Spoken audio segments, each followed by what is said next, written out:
Okay, so I have decided to make Paul's Righteous Nachos. And it's basically just an elaborate version of Supreme Nachos. And you can make it in various different ways, but we're going to start out with the chips.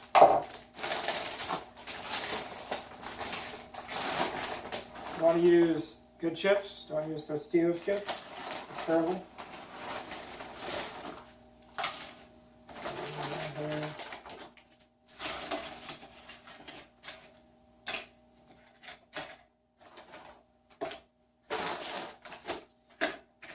Fill the plates way up. Now, normally I make a much larger batch of these, but kind of trying not to eat a huge amount of food all at once.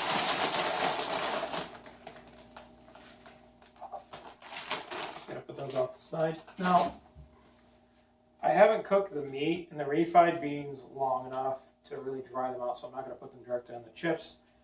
But basically, our meat is hamburger, refried beans, onion, garlic, taco seasoning, and a little bit of onion powder and garlic powder.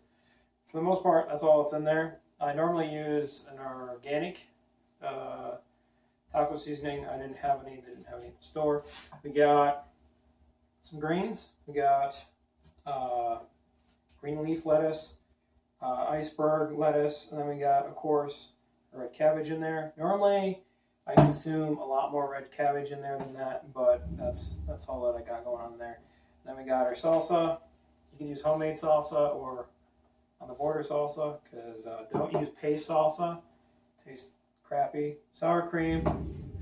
We got, should probably make homemade guacamole, but that's what we got. You can also grate your own cheese. We're not doing that. We're just using, pre-made cheese or whatever. So we also have some tomatoes. I diced them, removed the goops. I don't care if it has goops really or not, but we want it to look good. Also got some sliced onion, and you want it sliced like this. You want kind of like some chunks probably in it. Then we got some green olives, and you're gonna want some hot sauce for some people that maybe want it hotter.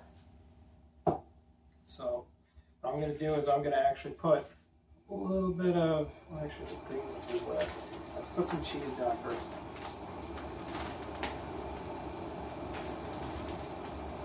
Now you don't want to actually layer this recipe at all. The whole idea, and it's way easier to make a larger batch. I'll put a photo up of some other nachos that I made. I took some photos of. This is basically the same recipe, but almost every single time it's a little bit different.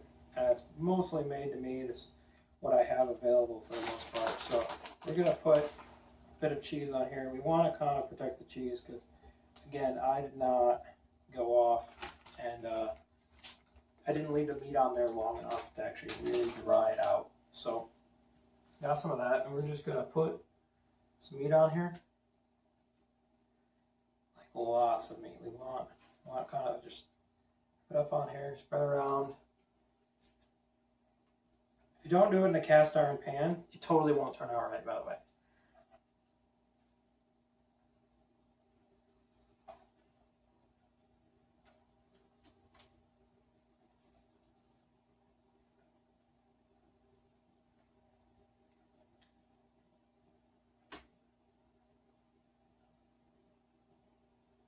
Okay, that's good, because we actually don't, alright, we don't want to create layers. By the way, I'm not making this for other people. We want to actually keep things very interesting as we go on. So I'm going to put a little bit of tomatoes already right in here. I'm just going to put a few in here, just here and there. A few tomatoes. Keep things interesting. A little bit of onion. Because we don't want it to be layered. We don't want to just bite into a bottom layer and be like, oh, that's nothing but this meat stuff. So we don't want that. And I really am trying to use somewhat of the normal amounts on this. Normally I make it 6 to 7 inches tall. We're talking way up to here. And as you can see, it's already getting up there a little bit, but I mean, I really make it pretty tall. Like, it's easily 7 inches tall in the middle. So We're going to use a fork on this, get out as much moisture as possible, and get our salsa in here.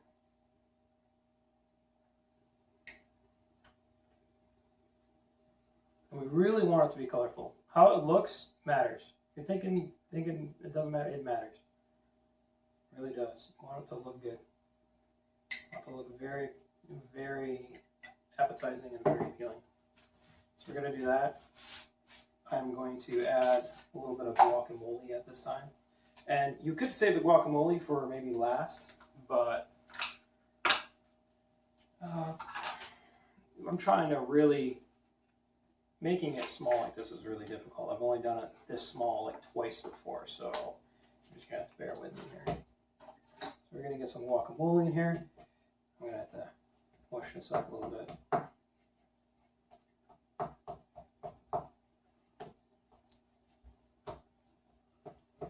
I really want you to know that they got actual chunks of guacamole in here.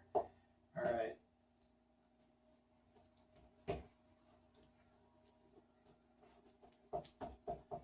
I bought the pre-made guacamole so I didn't have to do this. Alright.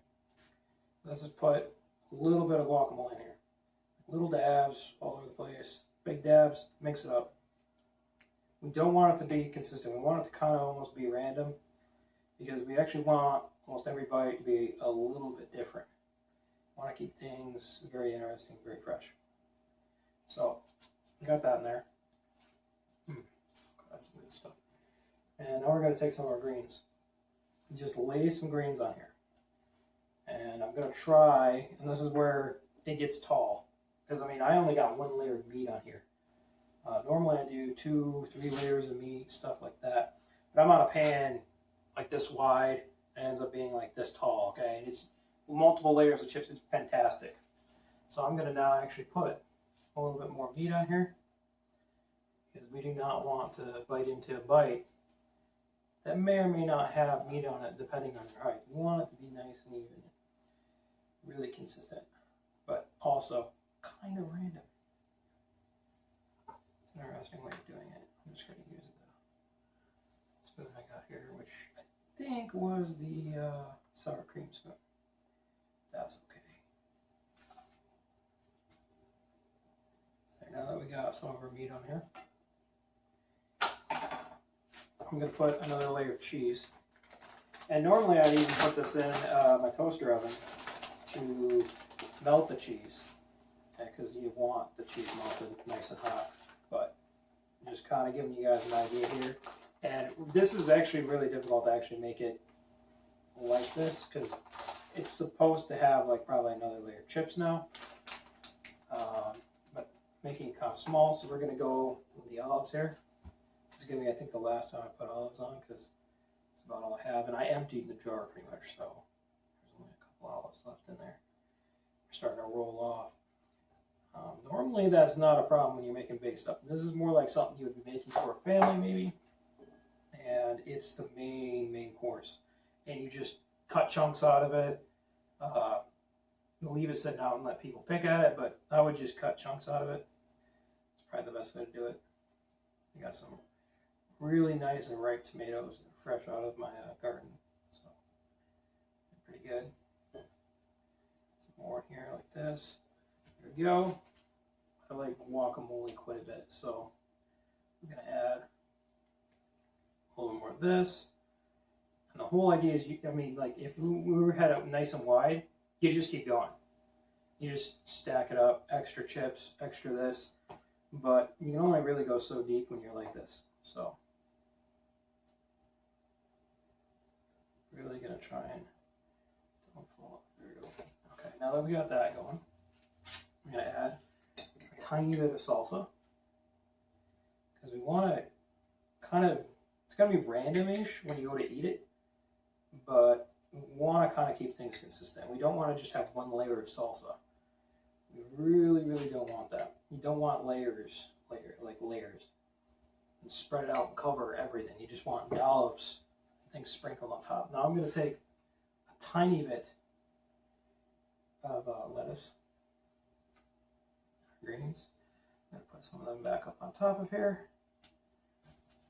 Maybe get a little more purple. I like seeing the purple in my nachos, just like that. Okay, now I have that. I'm going to take some of my sour cream. Probably not the best idea to do that, but hey, it's one of the advantages of when you live alone, right?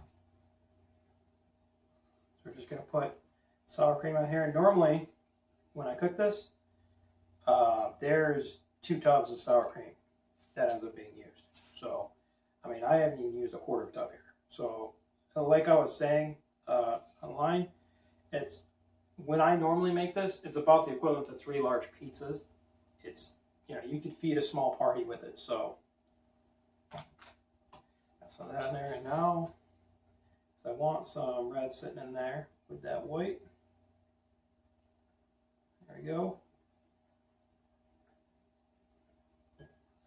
Just kind of want to decorate it a little bit. I want a couple extra pieces of onion on here. Just like that. Okay. For the most part, I think we're done. I'm going to try and get the last bit of this guacamole on there. Just like that. That's probably good enough.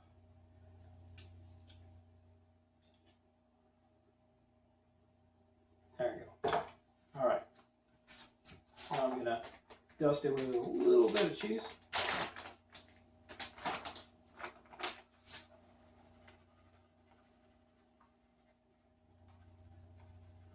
Like that. And that's pretty much Paul's Righteous Nachos. Or you could call them mega nachos. You know, it doesn't matter to me. Normally, there'd be another layer of chips in there. But I'm going to actually just, when you go to eat it, because it's so layered the way it is, you can just take a chip, take 2 chips and just dive in there at almost any angle. And you're going to end up with a good bite. You're going to end up with a little bit of meat sometimes it's going to be guacamole, but that's kind of the point of the nachos, is that it's always changing up. And of course, this is made more to my taste. Other people might hate green olives, they might like black olives. Some people might not want onion in there. I love onion. I will eat onion raw, literally. I'll take a bite out of raw onion. I have no problem with that, but you also want to make sure you got plenty of chips.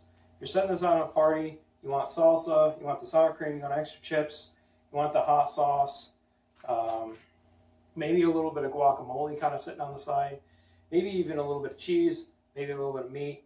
I mean, you were talking almost all of it basically still sitting out, but definitely you can get sour cream. You're going to want to add that in the chips, and probably some hot sauce, especially if you got a few people around that like it a little spicier. This, I use some mild salsa on, so, or medium, that's what it was. So it's not going to be too hot. This is basically it, and I really want to eat this, so I'm going to pretty sure cut the video right out here to here. But you do want to leave that meat cooking, and mixing with flavor, it matters a lot when you're doing it. Don't pour the grease out either of the hamburger. When I cook the hamburger, I don't drain it. I leave that in there. I just get rid of as much moisture as I can. And I'll fry it up actually a little bit, the hamburger, and I'll have the onions and the garlic in there and stuff like that. And I'll be frying up, and then I'll put the taco seasoning in there. And then the last thing that goes in is a can of refried beans. And it's about a pound of hamburger, something like that. But of course, you can always change that. I think that's all that you need to know. But if you want, I'll bring the camera over here. Let me bring the camera over here so you can really get a good look at these here nachos. Okay, here we go. Look at those nachos. And if you're wondering how tall this is, my hand's about 7 inches tall. So that's about 5-6 inches tall on a plate. And does that not look good? Like, trust me, this will be delicious. I'm going to have to use a lot of extra chips, though, to eat this, but it's really good. And this is what the greens look like right here. I usually use more red cabbage. And this is the meat over here. As you can see, there's plenty of onion in this. And I use 1 to 2 cloves of garlic. I don't really like it too garlicky, but I do like my onion. So that's pretty much it. And that's the nachos right there. And they look fantastic. Although the cheese isn't melted, which does bother me a little bit, but that's okay. I didn't want to bother putting it in my toaster oven.